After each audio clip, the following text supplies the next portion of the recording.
Next up, we have one of the acts I'm personally most excited for tonight, and second time performer doing comedy, Aakash Choudhary.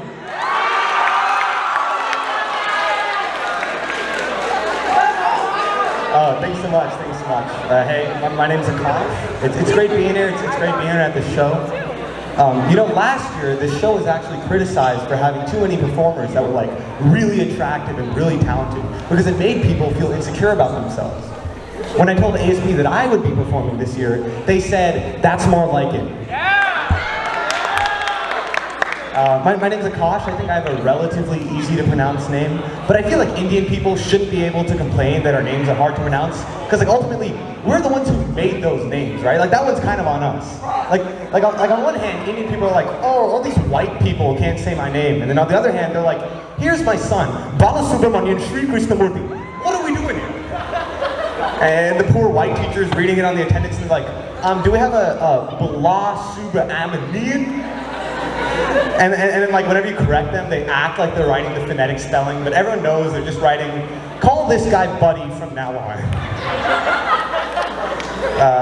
It's interesting being 16-year-old nowadays. I feel like more than ever, our generation has been defined by social media.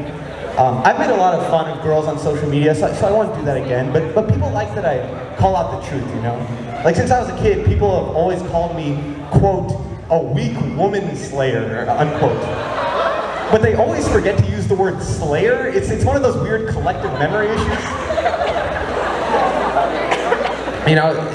I feel like with social media becoming so popular, it's had its own set of repercussions, right? Like I feel like people have started oversharing about their life. Like the other day, I was talking to this guy and he's like, oh, I have abandonment issues because my parents left me as an orphan when I was a kid. And I was like, all right, I'll have 2 tickets, please. I don't know what to say, man. I mean, even my mom's big on social media. She loves dancing, so she watches a lot of dance videos on Instagram, which is really weird because now my mom and I listen to the same music, which is like really awkward. Like the other day, I was in the car with my mom, we were driving, as you do in vehicles of that sort. And out of nowhere, she just starts playing Highest in the Room by Travis Scott. And I'm just sitting there baffled. Like she didn't even know the song was about drugs. She just thought it was like a general commentary about elevation. What's even worse than that is not only is my mom watching these videos and listening to this music, now she started doing the dance trends herself, which is like the last thing I want to see on my feed. Like a couple months ago, she posted one where she was like, oh, I was bored, so I thought I would do a dance for you. So I'm thinking, how do I take this lady down a peg, right? So then I responded, hope you stay occupied from here on out.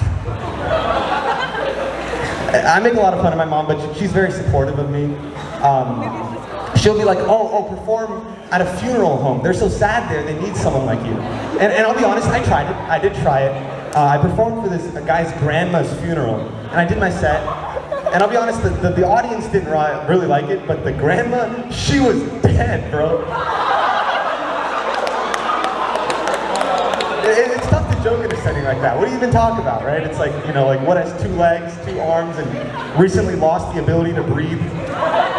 Hint, it's encased in wood right now. The joke there is that I was referring to this guy's late grandmother. My mom's also, in addition to my comedy, she's also very ambitious about my marriage. I'm 16 now, so I got about 2 years left on the shot clock. But I'm not worried, right? I'm real smooth with the ladies. Like, there was one time during summer where it hit 115 degrees, and I told a girl, hey, this weather reminds me of you. And she goes, why? Because I'm so hot? And I said, no, because it's unpleasant.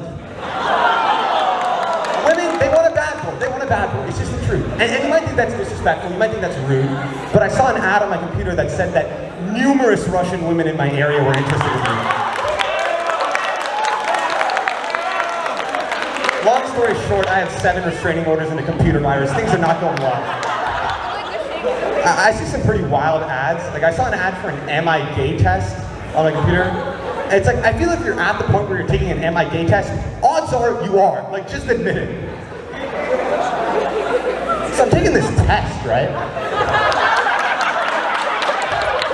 And there's a lot of tough questions. I had to make some educated guesses, but I ended with this like big rainbow flag. So I think that means I passed with flying colors.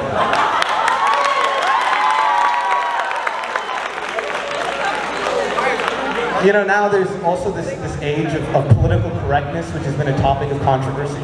And I'll be honest, I largely agree with the PC movement, but I feel like people sometimes try to be so politically correct that they end up being more offensive than they originally were. Like, I'll give you an example. There's this CNN article about this plus-size surfer named Ashley Graham. And the article is titled, "Making Waves, Women Like Ashley Graham Are Challenging Skinny and Hairless Stereotypes." Which sounds all nice, but this woman was just called fat and hairy by a national publication. How is that legal? Also, like, if you're trying to be body positive, you're saying making waves? I don't know, I would say something like making small little splashes. I don't know, right? I'm ad-libbing here. But ultimately, the system isn't working. You know, now that I'm kind of growing up, I have to make all these moral decisions on my own. I feel like I've stopped copying the opinions of my parents. And I'll be honest, I'm not very religious. I don't really believe in Jesus. But I also heard that people tend not to believe in themselves. So by the transitive property, right, it's almost undeniable. Like, I'm not trying to insinuate anything, right? I'm just saying, if you guys see any Romans around here, please do let me know. You know, I was kind of worried how that joke would go. I was scared some like Christian person would come up here and murder me. Then I'd have to go through the whole resurrection process again. My name's Aakash. Thank you guys so much. You guys have been great. Thank you.